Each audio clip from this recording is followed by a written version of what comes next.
Welcome to Douglas, glorious capital city of the Isle of Man. Let me show you around.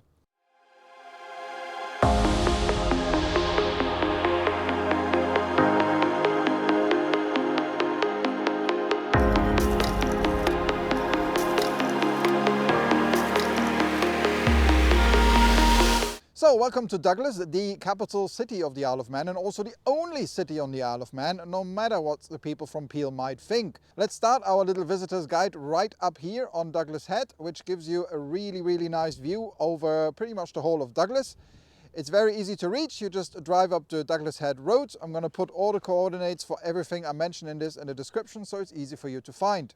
Also up here on Douglas Head is the Great Union Camera Obscura, which is a Victorian tourist attraction dating back to 1892, I think.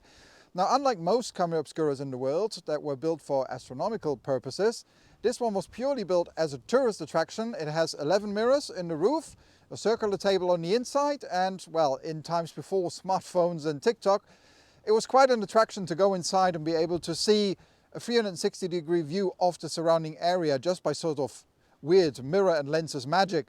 It's still open these days in the summer at the weekend, and it's definitely worth a look if you're already up here on Douglas Head. Also up here on Douglas Head is the statue of Sir William Hillary. As you will know from my other video about the topic, he founded the Royal National Lifeboat Institution right here on the Isle of Man, which is why the lifeboat station number 1 of all RNLI stations is right down here in Douglas Harbour. And to commemorate his feats and his many good deeds, there's a statue of him up here at Douglas Head that's definitely worth a look.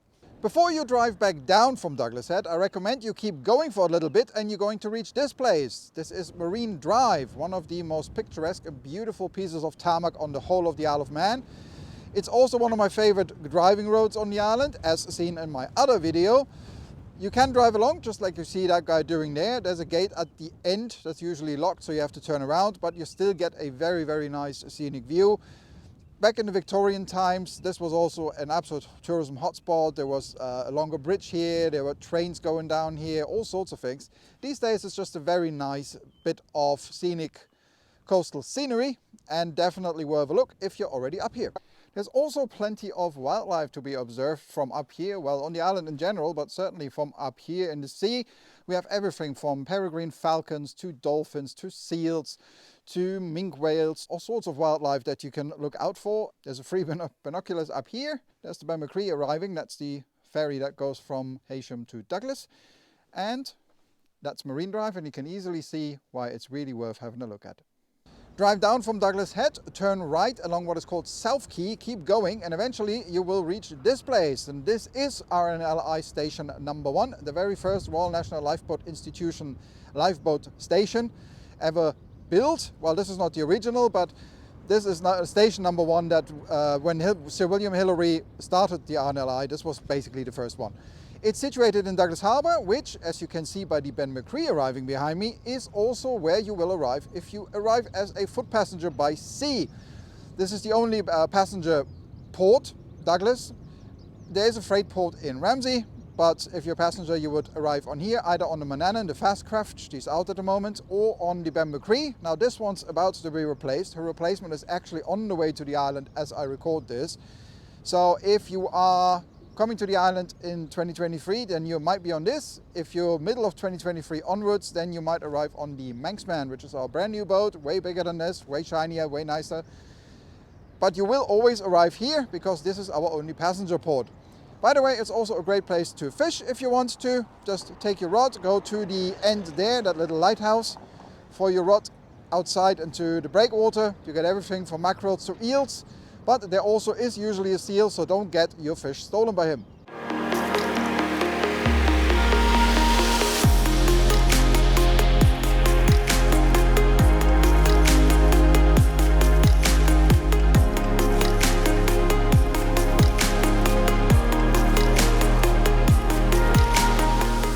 No visit to Douglas would ever be complete without a look at this place, the famous TT grandstand. And indeed, the start and finish line up there, and the pit lane, and the paddock, and the whole center of the Isle of Man TT and the Manx Grand Prix. Because as you will know, we have a crazy motorbike race here on the Isle of Man twice a year, We have the TT in May and June, end of May, beginning of June, and then we have the Manx Grand Prix in autumn. Sometimes they call it Classic TT as well, and all of that kind of evolves and revolves around this area up here. It's based in what's called Noble's Park. Noble's Park itself is a really nice park that was gifted by Henry Noble to the city, well, then town of Douglas. And now it's just a really nice park, so that's worth it. But of course, this is what you want to see during the year. Now you can see the build-up, everything's painted, TT is just around the corner. The tents are going up, everything's being prepared. But during the year, you can just very freely access this. This is the pit lane. You can go here, take picture, go up on the podium, take your picture there, walk up on the grandstand. It's usually always open. Of course, if you are here during TT, it's even better. Soak in the atmosphere, watch the racing. But even if you're outside of TT, you definitely have to look at the TT grandstand.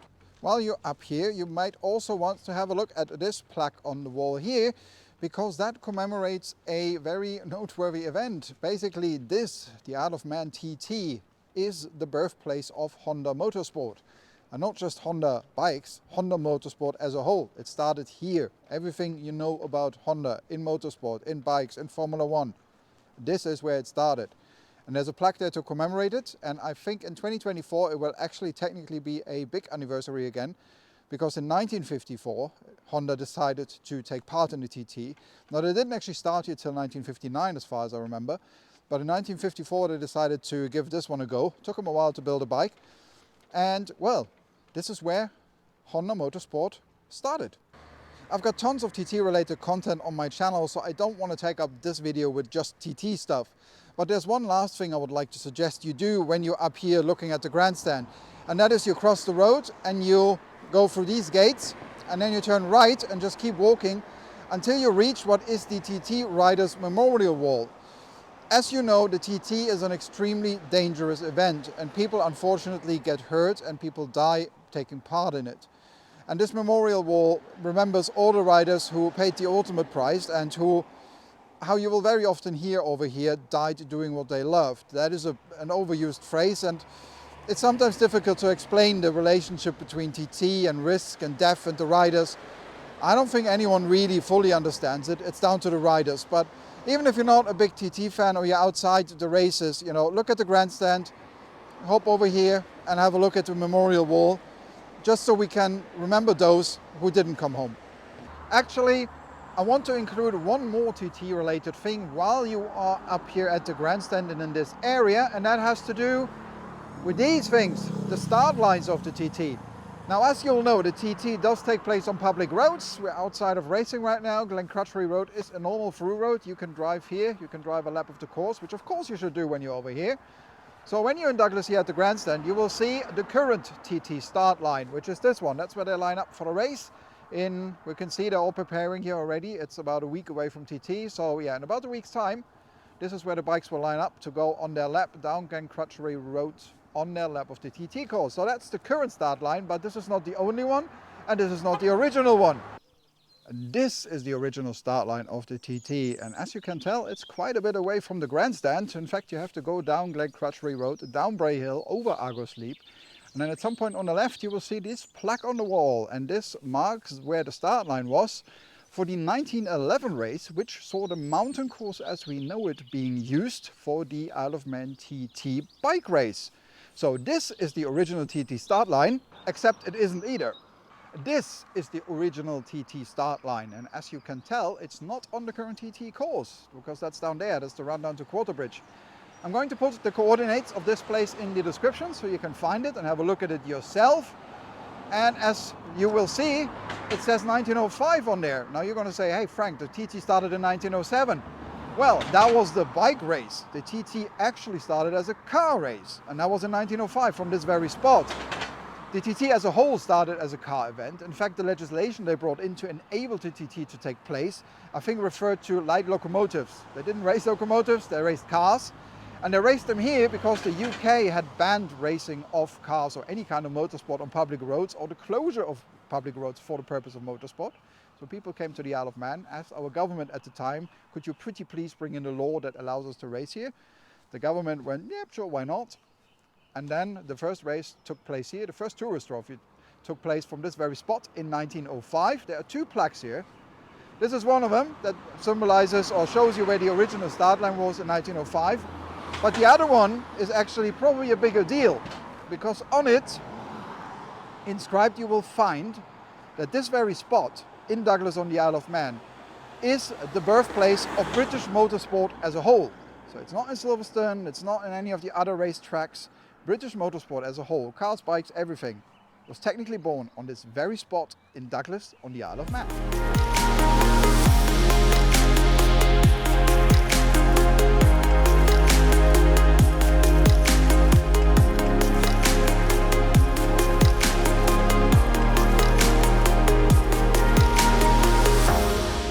As I'm sure you know if you researched the Isle of Man, we have a very famous trio of brothers who were born here, and those are of course the Bee Gees.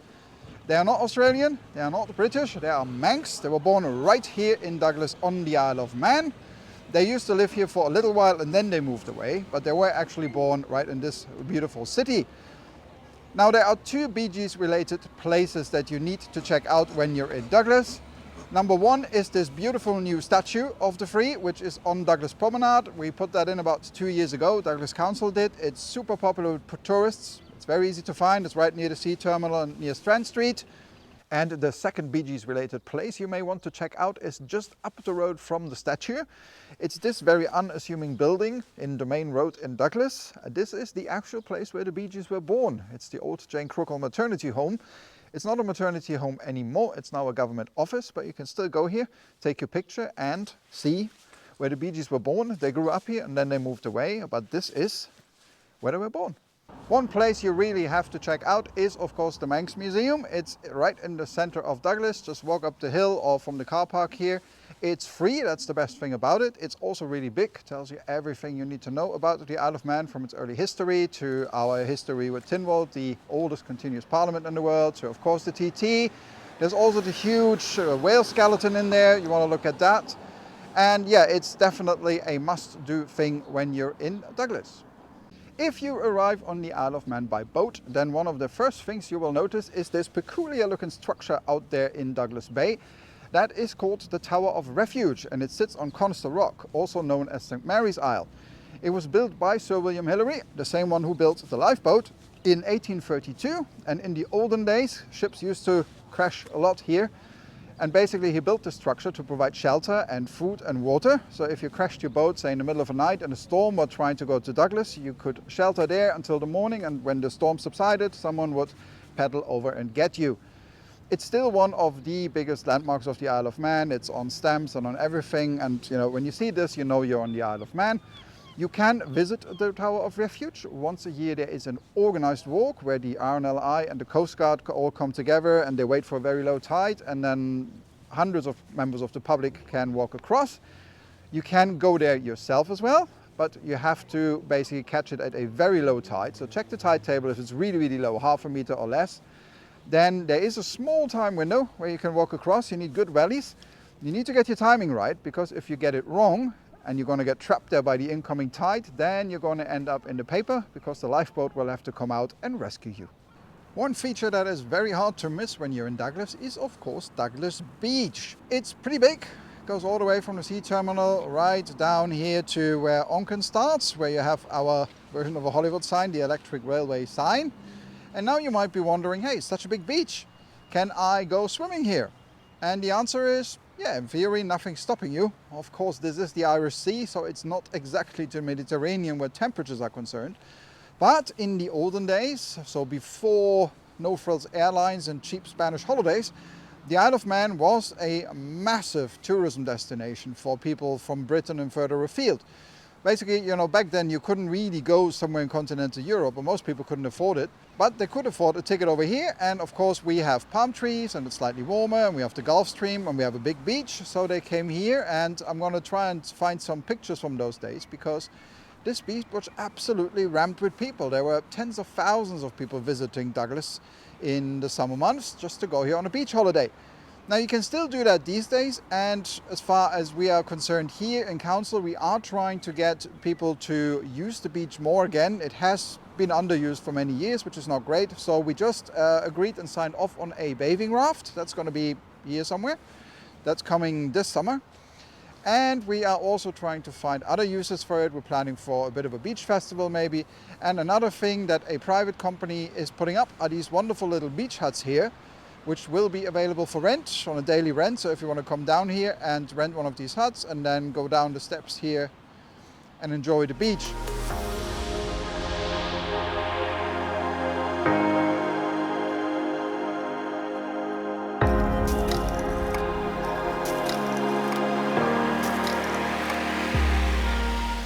When you walk along our beautifully and freshly refurbished promenade, which took absolute ages to complete, you don't want to know, you're going to come to this place. That's the Gaiety Theatre and Opera House. This is one of the most beautiful and well-preserved Victorian theatres in the whole of Britain. There are plenty of shows going on all the time. I'm going to put the website where you can buy tickets and check what's on in the description. It's a beautiful building from the outside, but wait until you see the inside. It is absolutely stunning. If you can take in a show here, it's definitely worth doing it. There are plenty of shows on, and they also do tours of the theatre as far as I'm aware. So you can check that out on their website. If you can grab a tour in the morning, I think there are weekends in the morning, definitely worth doing. It's an absolutely beautiful theatre. And yeah, it's one of the best preserved ones in the whole of Britain. So definitely, if you like your culture, check out this place. Right next to the Gaiety Theatre is the Sefton Hotel, and outside of it you will find another little statue worth checking out, and that's the one of Sir Norman Wisdom, a famous comedian who used to live on the island. He was very much a well-known person around here when he retired here, and he died a few years ago, but he is immortalized by this beautiful statue right outside the bar by the same name. So if you're on the prom and you're looking at the Gaiety Theatre, basically just look slightly left and you will see the statue. Take a seat and take a picture with Sir Norman. He's worth it. Keep walking along the promenade and under the Villa Arcade and you will eventually come to this place, the Villa Marina. It's a multi-purpose event space. It's basically a concert hall, a cinema and a few other bits. And we also have what is called the Villa Marina Gardens, which is where I'm standing right now. And there's plenty going on here. So the gardens during TT, this will be where the TT Bushies Village is. Then during the year we have the food festival here, we have the Pride Festival here, so plenty going on. In the Villa Marina itself, plenty of concerts going on. Obviously you can catch a movie. I'm going to put the URL and all the information in the description. So if you want to check what concerts are on or what movies are on, or if there is indeed something going on in the Villa Gardens, then you can plan ahead of time. Of course, you couldn't possibly finish your walk of this side of the promenade without having a look at our world famous roundel. Is it a roundabout? Is it a junction? Is it something else? Nobody really knows, depends who you ask. But this weird and wonderful oval shaped bit of tarmac and paint actually made it into national news when it was first unveiled. But to be honest, it does exactly what it's supposed to do. It calms traffic down, it makes people stop and wonder, and you can wonder at it too when you walk down here. If you are down here on Douglas Prom, then really there's only one way to get from the one side to the other one, and that is with this wonderful little thing here, our world famous horse-drawn tram. It's running again. It hasn't been running for quite a while during Corona and while they were refurbishing this place. But it's running again on a shortened track. It starts down where the Manx Electric Railway is and it stops where the Villa Marina is. So it's about a, 10, 15 minutes, well, maybe 10-minute ride. Definitely worth doing if you're over here for visits. Locals don't really use it. It's not a functioning commuting vehicle, I would say. But if you're a tourist here and you've never been on a horse-drawn tram, which I believe is the only functioning one in the world, definitely do check out our horse tram.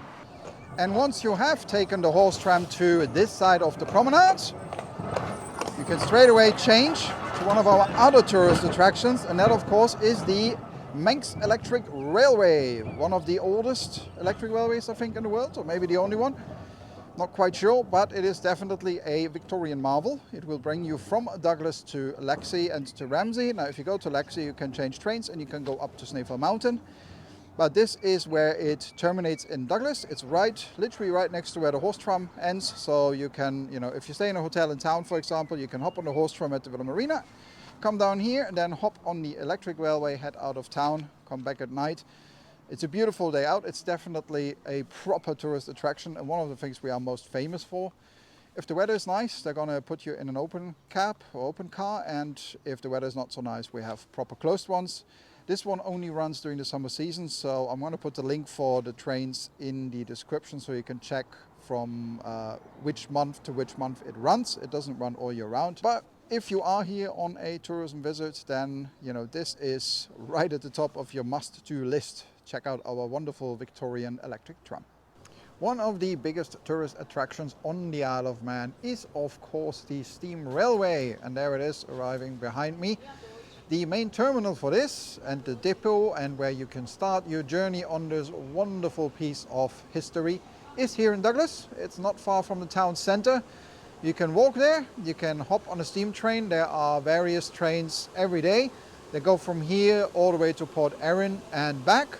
You don't have to go all the way, you can hop off on the way on one of the stations. But yeah, this is probably one of the best known tourist attractions that we have. They also have plenty of special trains throughout the year. There are dining trains, there are murder mystery trains, there's all sorts of things going on here.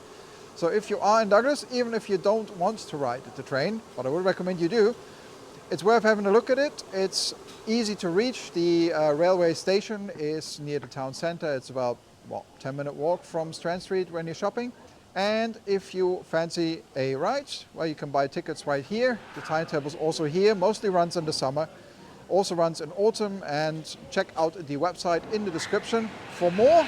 On the other side of Douglas Bay is this place, Onken Head, which is where you will find the Steve Hislop statue, and you will also get absolutely beautiful views over Douglas Bay, basically just the opposite of Douglas Head, which is over there. Beautiful place to go. Now technically this is Onken, as the name suggests, and not the Douglas, so I am in enemy territory, but it's not that bad. If you look at Douglas and Onken, you will not really see, apart from a little sign at the side of the road where one stops and the other one starts. But there are technically two different towns. Well, one is a city, one is a town. What's there to do in Onken? Not much. Okay, fine. Before Onken people are now going to get angry with me, they do have the Onken Pleasure Park, which is right up the road from the statue, which is actually a really nice place to go in the summer. And you can, take your kids there and have a meal and wander around there. So that's worth checking out. But, well, if you don't want that kind of thing, then just come up here for the views. Steve Hislop statue is free, it's beautiful, and it's worth stopping by. The Isle of Man has the oldest continuous parliament in the world. It's called Tynwald. You may be familiar with Tynwald Hill, which is out of town in St. John's, but the actual Tynwald building, so the legislative building where they come together and debate, that is here. It's called the Wedding Cake. It's near the town centre of Douglas. You just walk up Prospect Hill. It's very hard to miss. You can attend parliamentary sittings. There is a public gallery. There are also tours, and you can also go to the Tynwald Library, which is in the building right next to it. That's the actual entrance to it. The Tynwald Library, you can look up, all our old laws and histories, but what's actually interesting, what you can do there is, and I've done this, you can look up the very law that enables the TT to take place, because this building and the Tynwald Library, they have copies of all the laws. So this is Tynwald. This is probably something maybe you want to at least stop for a photo op, but if you're politically inclined, then feel free to go in, listen to our wonderful elected officials, and enjoy a bit of parliamentary history.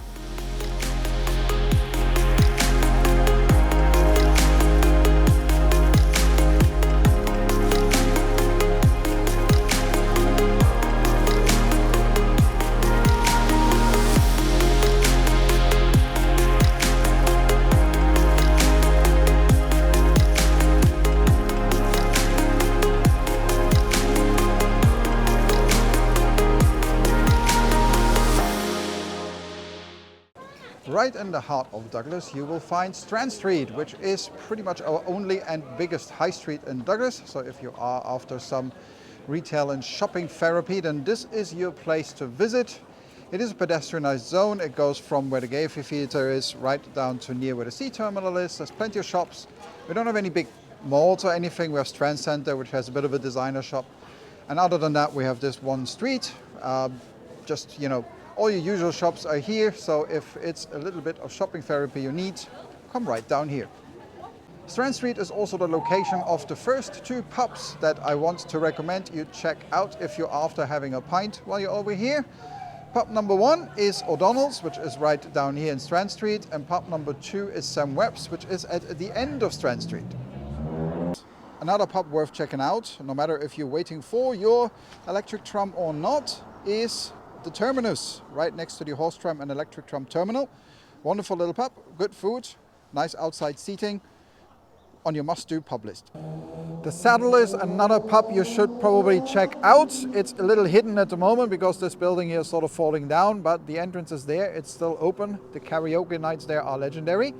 And the Saddle is also a wonderful entrance for you to an area called North Quay, which we as in Douglas Council, are trying to, well, make more of a place to hang out by the harbour during the summer. So what we're doing is, technically this is still a through road, you can sort of drive here, but this side that you see there behind me, which goes to the Douglas Hotel, which in one of my other videos you will see there's a connection to the Bounty, the boat. This whole area down there we pedestrianize during the summer now, certainly during the weekend and in the evenings, so people can hang out there. There's a number of nice pine pubs, there's the British, there's the Bridge. You can go further down to the railway. So, you know, this whole North Quay area basically is pretty good for a pub crawl. And it's beautiful in the summer. You can just come here, sit by the seaside, have a pint and enjoy the views of the harbour and meet local people, have a bite to eat as well. And basically, yeah, just enjoy what Douglas has to offer. 2 more must-try pubs when you're in Douglas are definitely the Rover's Return, which is very easy to find. It's in town centre, right next to Town Hall. And you can find it with the big Joey portrait on the wall there, so it's definitely very hard to miss. It's one of the proper old school pubs here. That's one of them. And the second one is Quid's Inn. It's one of the cheapest places on the island to get a pint. It's on Douglas Promenade, right in town centre, very easy to find. Now all the pubs that I'm mentioning in this video, I'm not getting paid by them. I just know them and I like them and I can recommend that you check them out. Of course, other pubs are available. After all that walking around and looking at things, you are probably a little bit hungry by now. So time to mention a few places where you can get a good bite to eat, but I'm not the best person to advise you on this. I have someone way better. My better half, Micah, who just so happens to be a professional chef and one of the best ones on the Isle of Man. She worked in some of the best places here and she has some of her favorite restaurants herself, of course. So who better to advise you where to go than Micah? And here are her 5 favorites that you should try out. My first recommendation is Barbary Coast because it's reasonably priced, family friendly, it has a kids menu, and my favorite food is pear chicken. My second recommendation is Wine Down. I used to work here, and if you want to treat yourself for a fancy meal, go here. And my favorite meal is the Scotch egg. My third recommendation is Nadu. It has a modern Indian menu. It's flavorful and brand new, and it's already been popular to locals.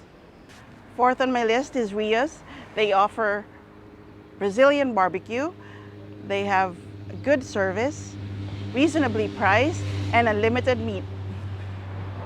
Finally, if you want some fish and chips, go to Terrace Diner. Okay, I have to sneak one of my recommendations in while she's not looking, and that is the Caf. Every town and city in Britain has a Caf. This is ours. There is no better place to get a breakfast, especially if you're completely drunk at 6 a.m. in the morning coming out of a nightclub. Do not ask me how I know. So if you are looking for, you know, just a simple, cheap, good, proper breakfast, the Caf, which is near the sea terminal, that's the place where you want to go. Just don't tell Micah. So that concludes our quick little visitor's guide for Douglas, the glorious capital city of the Isle of Man. I hope if you are coming here for a visit, it has proven useful or will prove useful and gives you a few things to see, do and try out. Now, if you do have intentions to actually move to the Isle of Man, with many people it starts with, you know, a visit and then they come back and they decide to live here. Remember to like and subscribe to my channel and check my other videos, because I have done quite a few videos on what it's like to relocate here, what it's like to live here, and, you know, sort of local themes. So have a look for my channel if you're interested in actually moving here. Also, if you do have any further questions, anything that I didn't answer here, of course you can just ask me in the comments. You can always drop me a message.